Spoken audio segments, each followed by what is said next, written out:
Hello friends, இன்றைக்கி நம்ம என்ன பார்க்க போகிறோம் பார்த்தீங்கன்னா, ஒரு சிம்பிளான ரொம்பவே ஈஸியான ப்ரெட் அல்வா எப்படி செய்யறது தான் நம்ம பார்க்க போகிறோம்.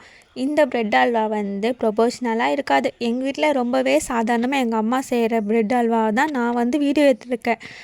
உங்கள் வீட்டில் நீங்கள் எப்படி செய்வீங்கன்னு எனக்கு தெரியல. நீங்கள் பாருங்கள், இந்த மாதிரி மெத்தட்லேயே நீங்கள் செஞ்சு பாருங்கள், நல்லா தான் இருக்குது. ஃபஸ்ட்டு நெய்யை நல்லா அந்த பாத்திரத்தில் ஊற்றி நல்லா கொதிக்க வச்சுட்டாங்க. அதுக்கப்புறம் கொஞ்ச நேரம் கழித்து அந்த ப்ரெட்டெல்லாம் அப்படியே ஒன்று ஒன்றா ஃபஸ்ட்டு அந்த ப்ரெட்டு எல்லாமே அந்த நெய்யில் போட்டு நல்லா வறுத்து எடுத்துக்கணும்.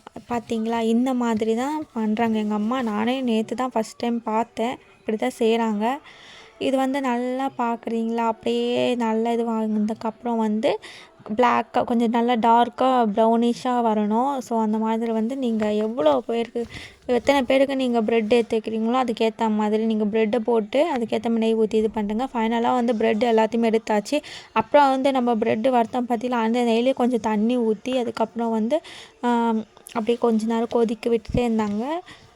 அப்புறம் பார்த்தீங்கன்னா ஏலக்காய் போட்டாங்க. அதில் ஏலக்காய் போட்டு லைட்டாக கொஞ்சமாக சர்க்கரை போட்டாங்க. சர்க்கரை போட்டுட்டு அப்படியே கொதிச்சிட்டே இருந்தது. தெரியும் உங்களுக்கு, பார்க்கும்போது மேலே புகலாம் வருது பார்த்தீங்களா. அப்புறம் பார்த்தீங்கன்னா அந்த ஏலக்காயோட ஸ்மெல்லெல்லாம் அப்படியே சூப்பராக இருந்தது. அதுக்கப்புறம் பால் கொஞ்சம் அப்படியே ஒரு பக்கம் இருந்தது. அந்த பால் ஒரு பக்கம் கொதிச்சதுக்கப்புறம் பார்த்தீங்கன்னா என்ன பண்ணணும்னு நான் சொல்கிறேன், வீடியோ பார்த்துட்டே இருங்க. மொத்தம் ப்ரெட்டு நாங்கள் சும்மா ஒரு 2 பேருக்கு தேவையான அளவுக்கு தான் ப்ரெட்டு போட்டிருக்கோம். ஸோ அதனால் இவ்வளோ தான்.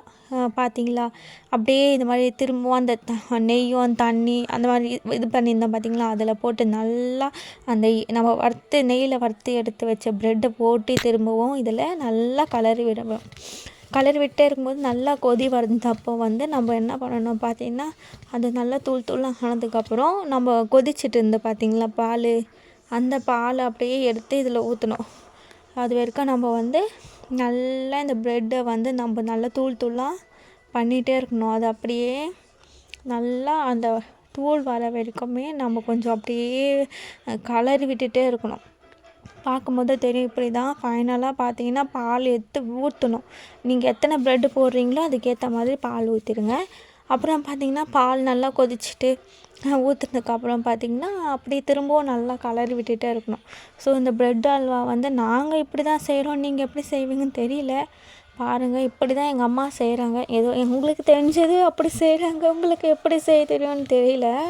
நல்லா கலரி விட்டுட்டு இருக்கும்போது தெரியுது பார்த்தீங்களா, திக்காக வந்துச்சு பார்த்தீங்களா, அப்படி திக்னஸ் வந்ததும் அப்புறம் பார்த்தீங்கன்னா நெய்லேயே ஃபஸ்ட்டு நம்ம இந்த முந்திரியில் வறுத்து வச்சுக்கிட்டு பார்த்தீங்களா, முந்திரி திராட்சை, அதை எடுத்து திரும்பவும் இந்த ப்ரெட்டு அல்வா மேலே போட்டுடணும். போட்ட அப்புறம் ஃபைனலாக ரொம்பவே சூப்பராக இருந்ததுங்க.